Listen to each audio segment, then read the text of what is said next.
It's Karnow. Yeah, those winds gusting spots again. Starting to see some of the mountaintops 30 and 40-mile-an-hour gusts, but even down below we've seen some blustery conditions. Clear as can be out toward the Golden Gate Bridge, and yeah, high pressure, really the dominant feature since that first week in January, has taken over, really obstructing any chance of rain making its way into the Bay Area, sending the storms extremely northward, and well, that jet stream continuing to dive, and all that air, that dry air settling in. It'll make for some breezy conditions down below, but over the mountaintops, yeah, it's going to be very gusty overnight tonight and it's tomorrow morning.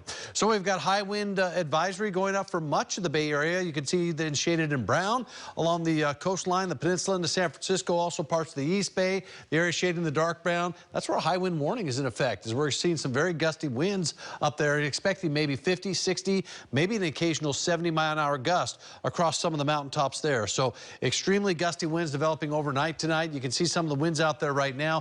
36-mile-an-hour gust toward Muir Beach. See 26 Corte Madera, 27 San Quentin. Let's take you around the bay, and these winds continuing to howl in spots. Not as strong as some of the mountaintops, but even in some of the urban areas, you can see Yountville checking in with some 20-plus mile-an-hour winds. American Canyon almost to 30 as you make your way just across the other side of the bay into Crockett, El Sobrante. Those winds gusting of 20-plus miles an hour, and so about 38, 39 miles an hour in Moraga right now.